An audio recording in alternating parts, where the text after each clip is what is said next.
Scale's November session for our monthly webinars, and today we're going back to an old trick here, anatomy of a deal. We commonly do these where we review a deal and really dissect the mechanics of that opportunity, selling with our partners.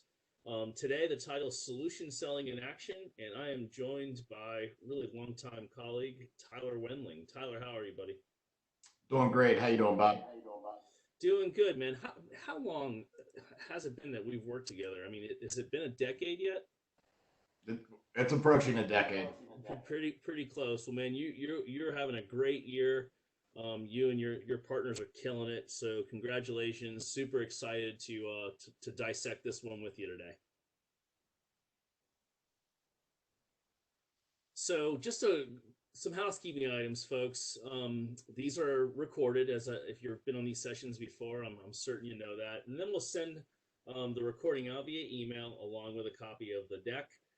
Should you have any questions, use the Q&A chat, and we'll get those answered at the end. So let's start off by recapping. Last month, two of our esteemed colleagues here on the Rapid Sales Organization, I think Mark Sikowski and Andrew Lauder, went through solution selling, and we're really focused on transactional selling versus solution selling, and some of those nuances. Really trying to dissect the compelling event and the business impact, and focus on buyer types, right? If you're selling above the line, meaning to the economic buyer, or maybe below the line to the to the tactical buyer or the technical buyer. So today we're going to use some of those concepts and talk and put those into action. So Tyler, I think as everyone understands, I mean, Rapid Scale built in the channel for the better part of our decade. We've just enjoyed tremendous success with our partners, and while we are always looking for diverse opportunities to get to market, we wouldn't be the company we are today, especially with the last several years without our broad partner community. So why don't you, I'll pause, and why don't you give us a little bit of the G2, if you will, on who we sold this opportunity with. Yeah, so the partner that engaged Rapid Scale in this opportunity has been in business for 10 plus years and has a small team of roughly like 5 to 6 folks, men and women on their team. And as you said on the previous slide, you have a mix of their customers where they're dealing with the top line executives and business owners, as well as a lot of technical buyers. So they've had a focus, what I would say, in the mid and enterprise space. And similar to a lot of the folks in the webinar today, they have a really strong background in connectivity and networks. So in the past few years, they've been transitioning to UCaaS and SD-WAN, but really haven't kind of bloomed into the cloud space just yet. So with this partner, they identified a pretty good opportunity with us that really fit our sweet spot, and were able to engage us early in the discussions and get their first win with Rapid Scale. One thing that I loved when I first engaged this partner, I've known her for years, and this is our first win together. But when we first met, she told me, she's like, by business, we tell our customers we are not the SME. But they know people who are, and that's who they want to engage their customers with. So they really drove the conversation that we're going to discuss today, the conversation and deal, to Rapid Scale based on our expertise in some of these areas. That's awesome. You mentioned some of the this partner's this partner sold networking and UCaaS, and it seems like that was where their expertise has traditionally been. And I'm always looking at our partners and saying, that's great, you're not selling cloud today, but if you have customers that are consuming UCaaS and they've got multiple locations and maybe they're doing SD-WAN and they're outsourcing, 9 times out of 10 there's also going to be compute and cloud opportunities. So fantastic. Looking forward to getting into this. So kind of where we win, where's a good fit? And I think it's hugely important, especially in what I would consider to be a very broad cloud community, that the suppliers really understand who they are, right? What's our identity? and we are laser focused on what I would call kind of the mid-market. And can we go down to the SMB? We can. There certainly are customers that would be too small. And we certainly can go up into the enterprise. It's actually, a lot easier for us, I'd make the argument here at Rapid Scale, to go up market than many of our competitors, but still be able to serve those maybe a little bit smaller clients. So 25 to 4,000 users, and that's a broad. I mean, if we're being honest, that's a broad spectrum. I love to see us in that 50 to 500, but understanding we can push those boundaries. Multi-locations are always key, right? And then limited staff, limited IT resources. We end up becoming an extension typically of IT. And I think when you start thinking about those seat counts and you put the ratio back into how many IT folks, often commonly less than 10, often commonly 5 or less, and it could be 1. Right? None's not necessarily very good, but really limited. They're stretched thin. And then looking at regulations, intellectual property, and that gets you into the vertical space. And I really love micro verticals. And I think when you think healthcare, you're commonly thinking a hospital.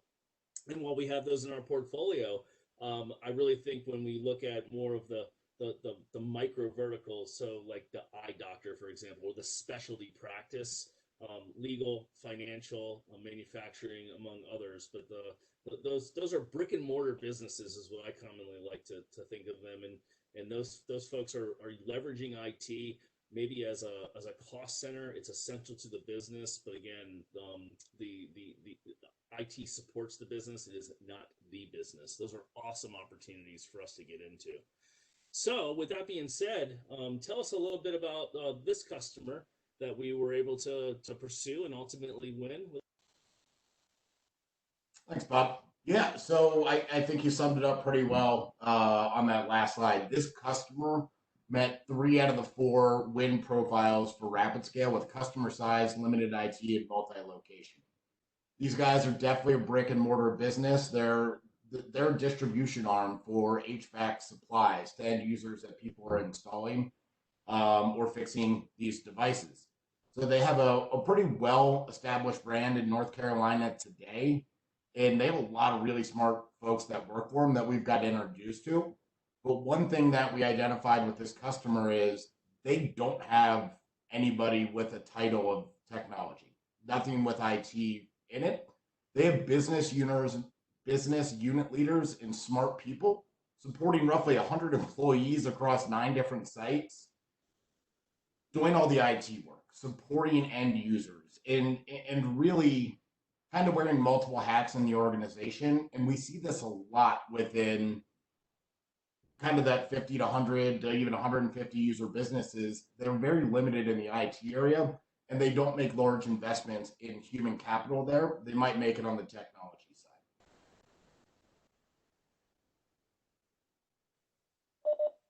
Awesome. Let's see here. Make sure I don't have a technical difficulty. All right. So we got a little profile. We've identified that it fits our sweet spot. Talk to us, Tyler, a little bit about uncovering the opportunity and what those sales motions look like with our partner. Absolutely. So the partner today, or a couple months ago, was able to identify a compelling event right out of the gate. We talked about it in the last webinar. The agent literally engaged us and said, hey, the customers had multiple downtimes over the past 2 years, and the downtime has a business impact that costs this customer not only revenue, but brand recognition. If they're not able to transact, it's bad for business. It's not good. It's not their website's down. They can't sell. So the partner was able to identify that. The partner supporting them in both some connectivity as well as UCaaS. So when they're having their cadence with their customers, this partner found out, hey, you're having challenges, you had this downtime. Let me see if I can find someone that fits what you're looking to, where you're looking to be in the next 2 to 5 years. And so when the partner was digging into the current situation with downtime, they discovered that this customer has been with their local MSP for 10 plus years. They're very loyal. They're very honest and open, but in that discovery process, the partner was actually able to identify that, hey, Mr. Customer, do you feel like that you might have outgrown the current provider? It seems like you have some degraded services, you have some performance issues, you've had challenges in not recent months, but recent 18 months. The past year and a half, they've experienced some challenges. So when the partner identified that, she reached out to me, engaged myself. I immediately brought in an engineer after we had an internal call just to do a deep background on the customer from the partner side. And we put together a plan to say, hey, there's going to be a lot of moving parts in this opportunity. There's a lot of different services the local MSP is providing today. Let's not build a quote out of the gate. We have information, not really enough to say, hey, here's a final solution. Allow us to run a discovery call with the customer. And so our partner made an introduction, allowed us to tee up a call. She joined in and said, hey, I'm not here for Rapid Scale per se. I'm here for my customer. You guys run your show, and I'm going to consult the customer after the call. And during this first call, it was scheduled for an hour, went about an hour and a half. It was a really good call. We got to learn a lot about their business. The big things for us was, how's your business work today? How is your IT practice run? So two different things there. And where do you want to be in the future? Kind of, we're trying to not just take what the partner said as business challenges.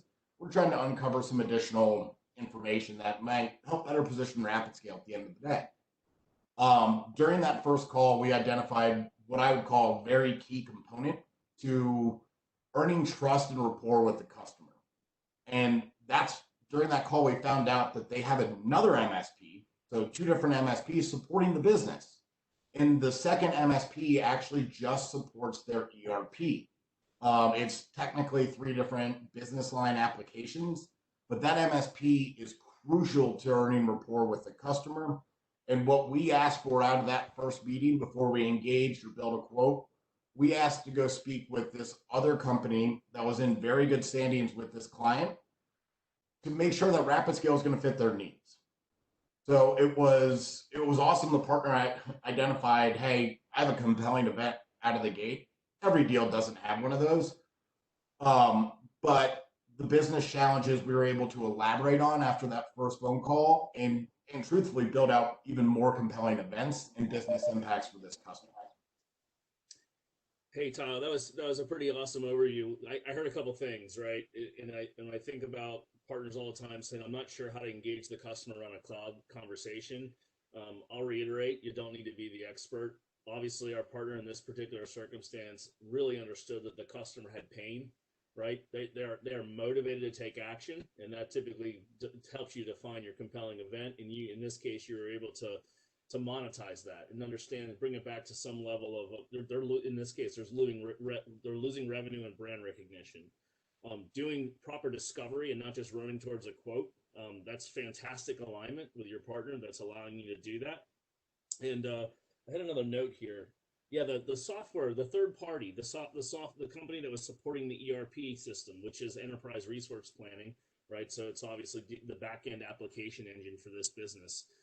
It reminds me of something. The definition of a complex sale. It's when there's, you can really come up with a number of different definitions, but in our sales organization, as you know, we like to think of the complex sale begins when you have more than one decision maker. And those decision makers sometimes are very apparent and sometimes not.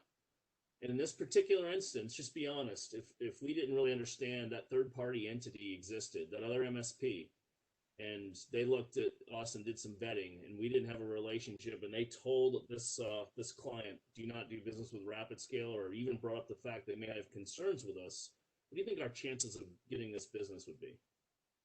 Under 15%. Yeah, that's a great opportunity to get aligned and ask for permission to say, look, these are stakeholders there, and sometimes those stakeholders can be hidden, right? If we're just stuck with one individual in the business, maybe the IT manager, or and unfortunately maybe even lower down the organization, there's a lot of things happening that we just may not know. So fantastic job. Let's move on. So business challenges. You started to talk about the compelling event, and we're peeling that onion back a little bit. And as you know, we challenge each other internally, and I think we do a pretty good job of working with our partners and challenging them as well. And oftentimes they challenge us. But when you and I might have a conversation, if I said, and all the time we've worked together, what's the compelling event? And you said, well, this company needs desktop as a service. I think you probably can anticipate my response, right? That's not necessarily the compelling event. In that scenario, we're writing the prescription, and we really haven't done any of the diagnosis. So give us a little bit better understanding and go into the business challenges, Tyler. Yeah, absolutely. So we talk about the compelling event. It's really the driver it's gonna get a customer to take action, right? So we know that they had two major outages over the past 2 years. Obviously, yeah, that's painful. Guess what? They had one and they didn't leave. The other stuff that was identified from the partner was the support's not what it used to be. There's no technology partnership. It's a very reactive model. And when we identified those additional two things, that's when we identified that the customer they probably should have made a move 4 years ago, and the customer identified that. But that's when we said, hey, this is real. This is going to take flight pretty quickly, just based on where they are and where they need to be. So with the business challenges, I was able to, with not only Bob's help, but my engineering help, I had a couple of them on this opportunity. We tried to put everything into buckets. So with downtime, what does that mean? We need a solution that's highly available. The cause of their downtime recently was a security breach. So security was a huge talking point, right? And then recoverability. This is one of those things that we're in technology. We've all sold stuff where things can get sideways. It's how do we straighten the car out and how do we do it quickly? How do we react to those situations? And that's where kind of they fell flat with the most recent security breach. When I say they, the current provider. So we identify, that's 3 out of the 6. We identify those as, if we can articulate the messaging, show them, not just explain, show them that we're able to produce this, the other 3 buckets just kind of naturally fall in line. So they have some aging hardware. We can help modernize that with migration. They're looking for someone to be a technology partner. We identified just by going to the provider's website, they're not a 24/7 shop. When they're 9 to 5, that's fine for customers. Knowing that this customer is an HVAC supply company, guess what? They don't open up at 9 o'clock. They open up at 6 in the morning and they close at 4. So if they get in at 5:30 and things don't work, they're in for a world of hurt. And then from just the technology partnership, they don't want a solution for today. They want one for today, but they also want a partnership down the road. I mentioned that they've been loyal with their current provider for 10 plus years. They're looking for someone that's going to grow with the business and support the business in a fashion that fits them well. So we were able to kind of take those business challenges, put it into a compelling event, and then talk about the business outcomes for each of these, which Bob kind of transitions us into the next slide, but I'm sure you have some questions on what I said.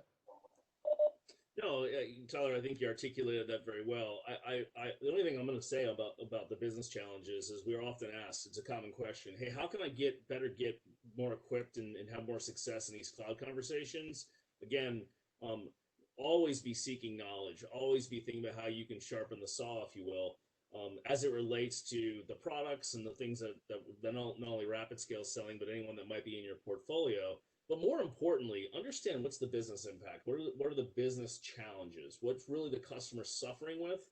And again, going back to the compelling event, if that compelling event is so, if it's causing so much pain and you've identified that, like, you're going to know pretty quickly the customer is whether they're willing to make a move. These moves are from one provider to another not easy.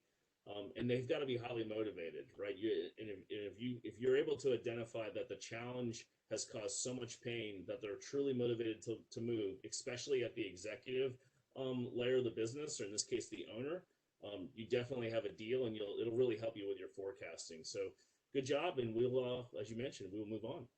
So as you move to, hey, here's how we identify the opportunity. here's the challenges and the compelling event, and really why the deal was complex to navigate. Now, if you really look at how a deal sometimes kind of matures and flows, perfect world scenarios, right? We do some initial discovery.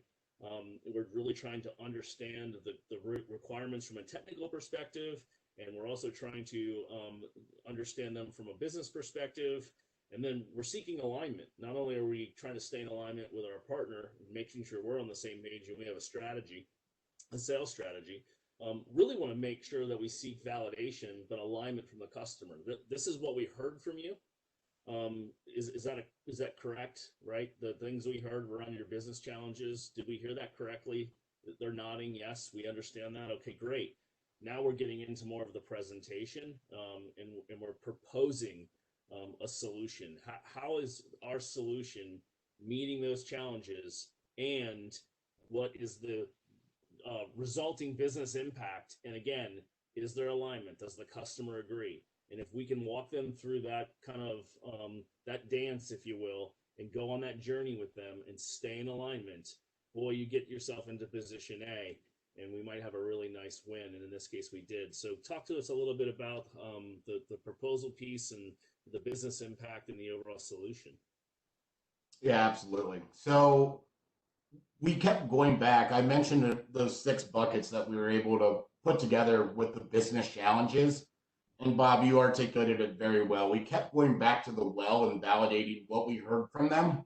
And not only to the customer, but we actually did this with the MSP that they're working with for their ERP platform for validation to say, this is going to work, and we have clear lines of delineation from a support standpoint. Our job's not to support the ERP, we're providing the infrastructure and virtual desktops. So we kept going back for validation, we kept driving the deal forward throughout the process. If you look at the slide, there are a lot of moving parts in this opportunity. From a connectivity standpoint, that's not RapidScale's core, especially in North Carolina. We displaced and sold VeloCloud for SD-WAN. They have that in place today. They had some pains with it, just getting it configured. That one was a little bit more transactional, but it's more about the application delivery. When we're delivering applications, we're talking about that ERP that's critical to the business, and then these guys are using virtual desktops today. So that DaaS environment, we were able to show them with a demo. We walked them through it. We also gave them login credentials.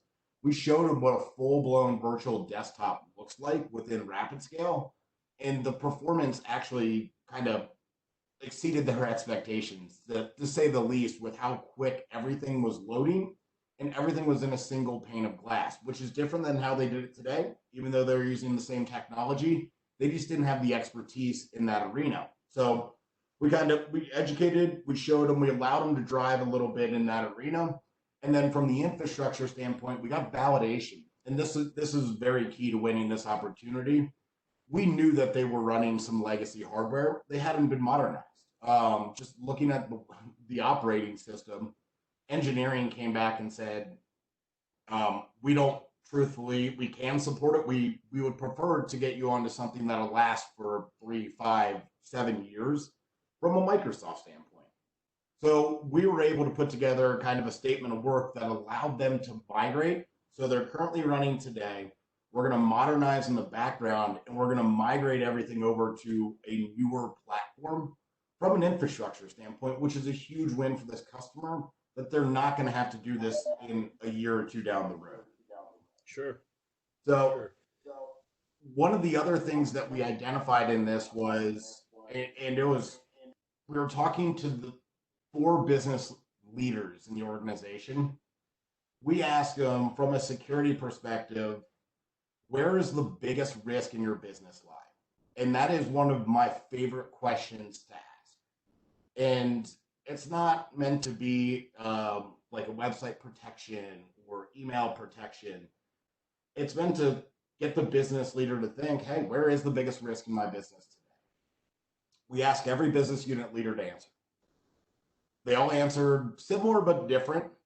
And it led to us having an email security solution that talked about the end users being the vulnerability to any business.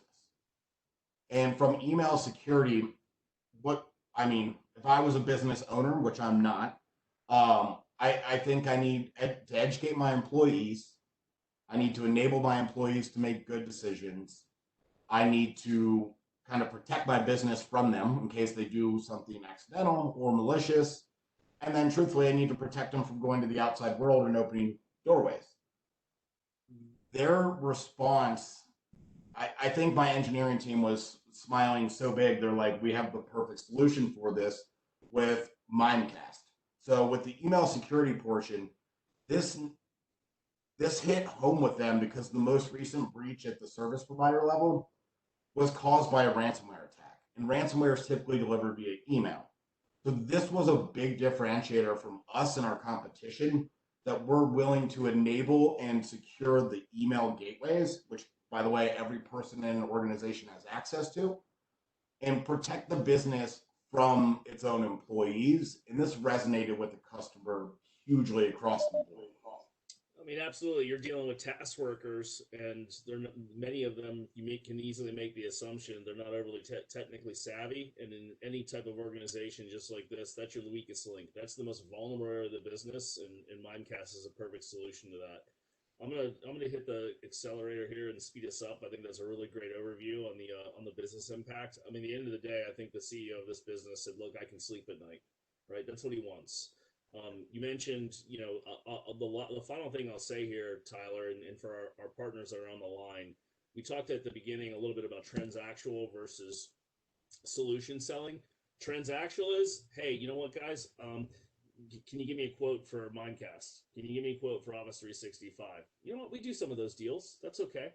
But really get into solution selling is exactly what you walk through here. We really had a compelling event. We had multiple decision makers. We had to put together a solution. And all of a sudden you get a lot of drag, right? These solutions, the combination of these solutions in the aggregate are the solution for the customer. So desktop with infrastructure, SD-WAN, and many folks on the call may be saying, Rapiscope does SD-WAN. I'll note we're one of the fastest growing VELA MSPs in the country. We year-over-year growth, 130%. It's our fastest growing offering. Realize it's a very competitive space, but we are just killing it in that ecosystem, as well as Microsoft 365. So good overview, Tyler. Let's move on here. So I'm going to kind of put a bow on this a little bit, Tyler. So when I think about success in cloud sales, just like in this scenario, don't go it alone. Let's focus on team selling. Let's do this together, and you can call it team selling or side selling, but that's where the success comes from for sure. Focus on the outcomes. What are the business outcomes in the future state? Do you have a shared vision with your customer? Are we in alignment there? Because you can always go back, right? If you get out of alignment, hey, you know what? I think we all agree that we wanted to accomplish this, and by doing so, you would benefit. How? That's value. So, all of a sudden, it's not a price conversation necessarily anymore. It's really focused on the business outcome and the value the customer is going to get in that future state. And then I'll leave you with this: considerations for 2021 cloud conversations. I don't think it's any secret. This has been a crazy year. We're all in this together. And work from home has driven a lot of that. A lot of these organizations out there, our customers, the marketplace, reacted to the pandemic. We all saw that, and many of us benefited from it. But at the end of the day, I think a lot of these organizations thought, hey, let's put a Band-Aid on this. Let's figure out how to get people working from home on any device at any time. And that is going to shift to maybe a longer term strategy. I don't think we're the ones just saying that. The analyst community is saying it, really looking at the macro trends of being prepared for what probably is going to be a new normal, right? So having those conversations and shifting them to, that's great, you were impacted this way, and that's going to get you through X amount of time. What's the next 12, 24, 36 months look like, and how do those strategies mature? An example would be, hey, now that you've got everybody working from home, or a vast majority of your workforce working from home, you now have endpoints all over the WAN, right, or on the internet. There's diverse workloads that are likely been distributed, whether they're now in the cloud somewhere or software as a service type environments. how are you going to secure that? How are you going to create that digital perimeter? And security, we just believe, is going to be a major trend in 2021 because of the disruption that's happened here to all these customers. And again, they had to react, and now they're going to have to put some governance around it. And then the resiliency of data and applications, another trend, right, is going to be backups and disaster recovery and business continuance. It's no longer just for planning for system failure or the power outage. It's really planning for a much more chronic event that again is probably going to be, I think, unfortunately, a little bit more than normal going forward. So I'd be thinking about that, and again, having those business discussions, and are those producing meaningful dialogue with your clients? And we'd be happy to jump into those with you, obviously. A couple things I'll mention before we get into some questions here, if there are any. This slide we'll send out. We'll have contact information. I realize this page does not, but I wanted to give a warm welcome to Tyler Smith. Tyler's based in Nashville. We're kind of referring to that as our Appalachian Appalachian region, covering kind of Kentucky, Ohio Valley, Tennessee, etc. And he's got a lot of experience and a fantastic guy. We're really looking and expecting big things from Tyler. So if you're in those regions, I'm sure you'll be hearing from him soon. And then, hey, the Technology Leadership Academy, one of the best things that we've done in the last year or so is go to market with this for our partners. If you're really looking to understand cloud a little bit better, sharpen the saw, if you will, Cloud 101, DAS, Microsoft 365, and this is kind of go at your own pace. I'd argue that nobody's got a better tool for education and enablement in the market. So encourage you to sign up and take a look at that tool if you haven't done it already. So we'll pause. I think Summer has joined us. I know we're running a little short on time. Summer, we will ask you if there are any questions that came in, and we'll try to get to as many as we can. And if we can't get to them all, we will put those in the email. Yes, I know we're up against time, so I'm just going to ask two, and then we can wrap it up. So while this is definitely great information and a nice win, can you go further into why the customer ultimately selected RapidScale? Yeah, Tyler, you know what? I'll take that one.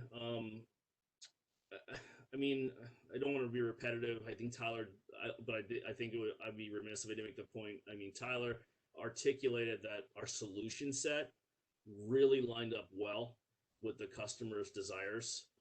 As we mentioned, security, that layered into not only Mimecast, but being able to secure the PCs and laptops and endpoints. That fits very well into our value prop, to be able to also to do SD-WAN across the WAN and really focus on application optimization, and the customer experience was huge. And then obviously the reduction or mitigation of downtime. So those were, I think, givens. There is another piece of information in this particular deal that I think is pretty interesting that I'll bring up. Obviously we got acquired a couple years back, and the Cox has been a wonderful company, and it's a great marriage. I think there was a lot of concerns maybe that, hey, what will be the impact on RapidScale? Will they still be able to be nimble? Will they still be able to be entrepreneurial? And I think that for the most part, we've stayed true to our roots. And this is a good example. We were sitting with a customer, actually with the CEO, with Tyler, myself, and a few other folks from the RapidScale team, and we were well into this deal. It was getting, I would say we were kind of in the eighth inning of a 9-inning ball game, if you will. And they had articulated a problem where they had a few users that were leveraging MacBooks and really had problems with a couple of the applications not functioning correctly. We said, hey, look, maybe we can take a peek at it. And they doubled down on that. It's kind of like, be careful what you ask for. They doubled down and say, you know what? Here's a challenge for you if you want to take it. Can you get on the phone with a couple of our executives who are leveraging these MacBooks and see if you can solve it? And we looked at each other and said, you know what, we'll give it a shot. It turns out the MSP they were working with, the incumbent, had been dealing with this issue for about 3 weeks. No sales order, no paperwork, no fee. We just said, hey, you know what, when can we get on the call with them? That afternoon, we got a couple of our key engineers working together with our support team, and we had the problem solved in about half a day. I think honestly that probably sealed the deal. I think we would still want it, but that type of proof and that ability to take on that challenge and deliver was really instrumental in the opportunity. I think you said there might be two, Summer. Yep, I'll ask one more. How big of a factor was price in the decision-making process? Tyler, you want to grab that one? Sure. Yeah. Overall, we really didn't get into price negotiation until the very end. Price was not a factor. It was all about the business income. Truthfully, at the end of the day, we're in the same ballpark of kind of what they were currently spending with a more robust solution. Little uptick, but we never really discussed price until the solution was finalized, and really they were going to go with rapid scale. Tyler, if I remember correctly, we used that as a closing lever too. Hey, if we do X, we'll get Y. It was a quid pro quo scenario. Fantastic sales job by you, by our team, obviously our partner. Hope everyone found this one beneficial. We're super excited about it. There's so many of these opportunities out there. Focus on the business outcomes. Let's team sell, and let's go get some great wins. I mean, $15,500 a month approximately. That's almost $560,000 in total contract value based on term. Those deals are out there. They've got great pull-through revenue behind them, and we can really go out service the marketplace and make some great money doing so. So, with that, we will we look forward to the last session in December of the year of 2020. I think we're all looking to put this one behind us, but we will look forward to the session. Thank you, everyone. Have a great rest of the week. Thanks all.